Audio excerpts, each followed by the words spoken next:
Hello BookTube, and welcome back to your Daily Penguin. This is our tour through my Penguin Classic wall, and through the wonders of video technology, you have just been spared. Let me turn that off. You've just been spared a rather feisty belch from Little Schnauzer. She belched. I gave her a little treat of food earlier today, and she belched, and it's a tiny little thing. Her little burps and belches are tiny little things. They barely exist at all. Very much unlike a certain basset hound I could name, whose belches would start as subterranean rumbles, much like the inhabitants of the flanks of Vesuvius must have felt before the eruption. So I'd give my basset hound Lucy a little treat, and then hours later, I'd be leaning. She wanted to be on top of me or directly next to me at all times, no matter what, even when it was hot. So I often took advantage of that to simply use her as a pillow, because she was immensely fat and flabby, and she liked that. She liked it when her sister and I would just lay down against her to go to sleep or to read, in my case. And I'd be laying with my head against her, and I would hear deep down in the bowels of her latter half, I would hear something. Bonk, bonk, bonk, bonk, bonk. And I would know that in half an hour or so I was going to get a belch to beat the band. But this dog, everything's tiny. Tiny little things. but it's good to know. It's good to know that she enjoyed it. But anyway, our penguins have been all over the map lately, especially in terms of quantity. We've been doing 3 of an author, 4 of an author, 1 of an author, yesterday 15 of an author. We did Henry James. And this today could easily be, it's only 1 book, but it could easily be another example of that, because this is certainly not the only Penguin Classic that I have of this author on this wall. This is just an example of how badly this wall needs a cleaning and organizing. This is Lord Byron. In this case, a very long work. This is Don Juan, which he himself characterized as sort of an epic satire, and which he dispersed to a waiting world in cantos. The first 2 cantos in 1819, and they were not originally released under his name, but they were a hit. And they showed a lot of the things that he'd been talking about with his publisher and with his friends about what he wanted to do in this work, which was to write something different, to write something bigger, stranger, less predictably Byronic, lots of metrical and storytelling challenges, and to rise to those challenges. And he worked on it more or less steadily, so he had a very distracted life. God knows what the literary landscape would be like if Lord Byron had, oh, I don't know, a weak stomach and was forced to write all day long. But instead, he was carrying on adventures and traveling all over Europe and having an affair with a married woman in Italy and going and charming her husband as well, and getting into all sorts of contretemps with the Italian government and a million other things. But in between all of that, and in between writing a whole bunch of other stuff, he also worked on Don Juan for all the rest of his life. It remained unfinished when he died in 1824. So it's a work in 15 cantos of sort of a picaresque adventure of the famous title character, only here Byron changes the rules a bit, and instead of having his main character be an inveterate seducer of women, he has his main character be an inveterate pole star of seduction, where seduction efforts are being turned on him in all cases, and he's largely an innocent. And it's wonderful. Absolutely wonderful. Don't get me wrong. It's just a really complicated kind of wonderful. This is an old Penguin Classic with the color-coded bar at the top. There's a newer one that doesn't have. The cover is a painting by Delacroix. The newer one has I believe, just a single shouting face on the cover. And I don't know if the editorial apparatus is different in the newer one. I haven't looked it up to see. This one is edited by T.G. Stephan, E. Stephan, and W.W. Pratt. And they show their editorial chops mainly in the last 150 pages, which are incredibly close typed endnotes.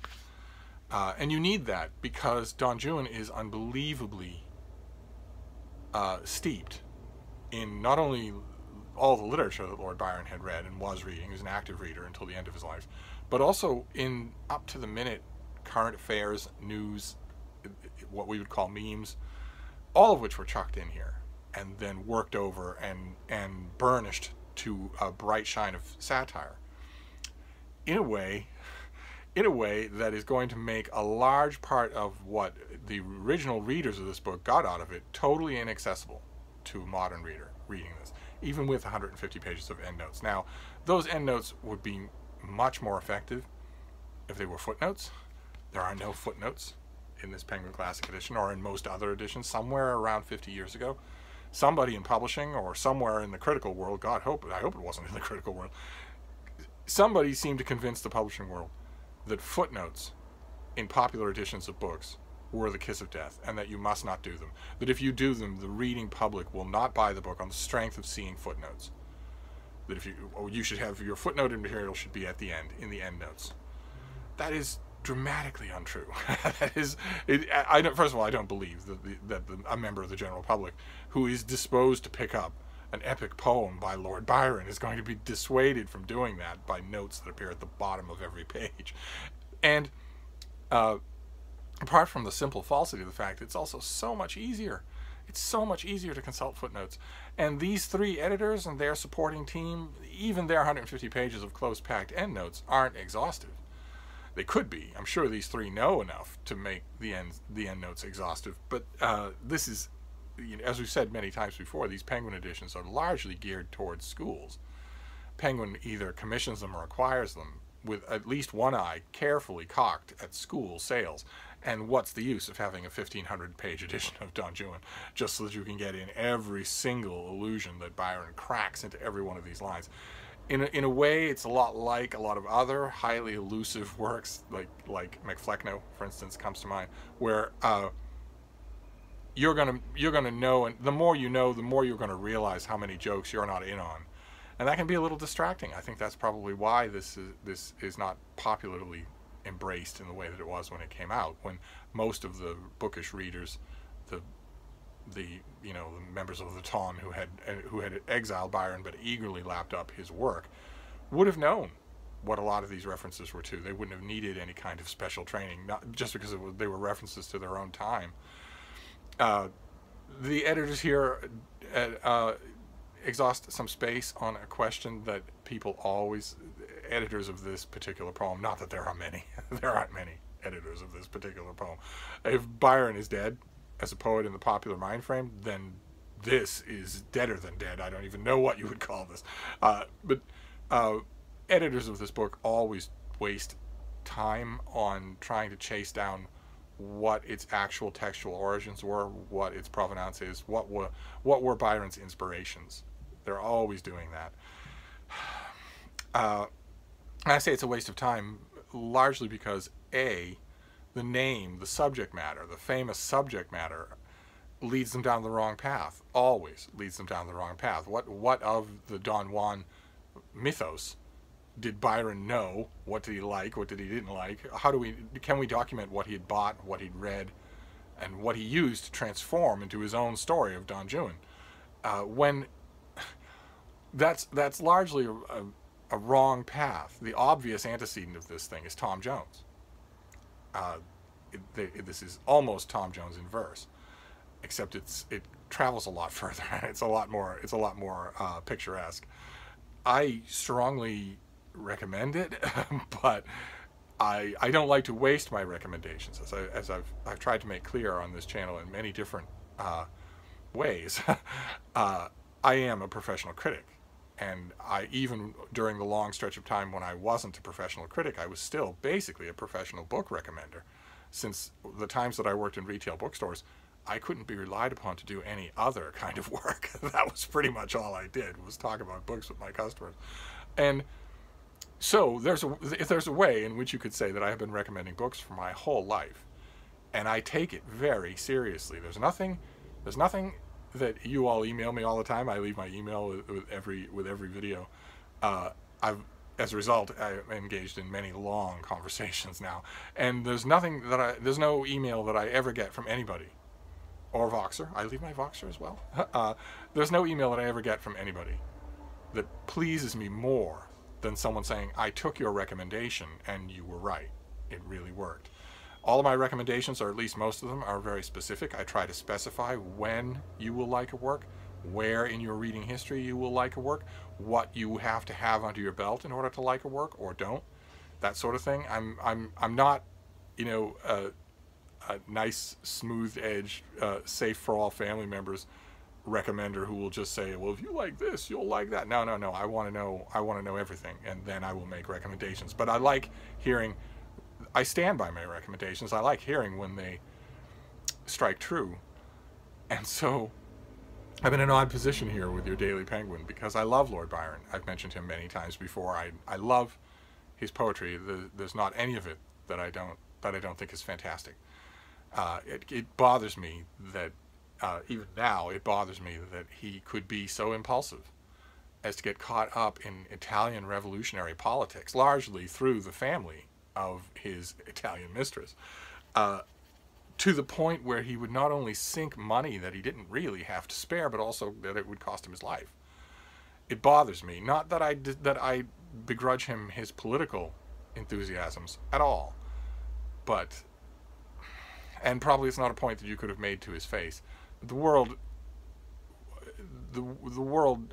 would, I think, the literary world certainly would be much, much richer if Byron had lived until he was 70 and kept writing that whole time, inventing and pushing the boundaries. Boy, oh boy. One thing about this book is that it pushes boundaries, his boundaries. If you know his verse well, and I don't know how many people in the world currently do who aren't scholars, you'll just be smiling on every page of this thing, thinking, well, yeah, it's recognizably Byron, but he's definitely avoiding complacency. I think that the world would be much better off if Byron had given us 30 more years of this kind of work, as opposed to the world being, I don't know, momentarily better off at him pumping a tiny amount of money into a tiny regiment in order to get himself killed by an incompetent doctor. Anyway, the point I was making about recommendations is that this is a little tricky. This is a great work, even though it was piecemeal, even though it does not benefit from the shaping hand of its writer when it was all over and he returned to it with sober judgment. We're getting an incomplete work, a draft almost.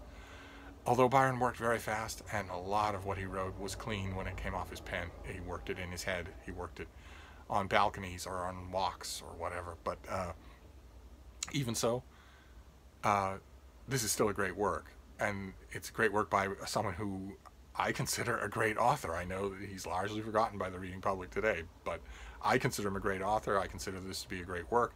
So on that sense, I want to recommend it. But on the practical sense, I don't know what 99% of all engaged readers would make out of this from page to page. It's not the same thing as, for instance, Orlando Furioso by Ariosto, which is, 3 times as long, also an epic poem, and I didn't have any hesitation recommending that. I told you exactly what you needed to do for that. Read up on Ariosto, read up on the time, read an overview of the book, and then read the right translation, the one that we talked about, the Penguin 2-volume translation. And you will let the poem do the rest. The poem will work on you after that. I have no doubt about that, none whatsoever. I've seen it do on Iowa Farm Boys. If it can work on them, it can work on anybody. But this is a different thing, very different. You could read up on this till the cows come home. I don't know that it would help any when you're actually on the page, turning pages. And since I don't know whether or not the page-turning experience would be any good in this thing, it's difficult to recommend it. Because I value my recommendations. I value my currency. I don't want to degrade it by letting my own enthusiasm get the better of me. So in place of your usual Penguin Classic recommend, I'm just going to say here that I love it. And we'll leave it at that. So that's your Penguin for today. It's just one book, but it's certainly not the only Byron in a Penguin Classic that I have. He is certainly elsewhere on that wall, and he shouldn't be. They should all be together. In fact, all the romantics should be together. But maybe we'll hit another romantic tomorrow. Certainly when we do a Penguin Classic Redux tour in 2025, all of these things will be fixed. All of these books will be together where they belong, because I'm organizing as I go along. So that's your Penguin for today. It's a totally neglected verse epic, Don Juan, by the great Lord Byron. So I'm gonna wrap this up for now, but I'll be back. Thank you, BookTube.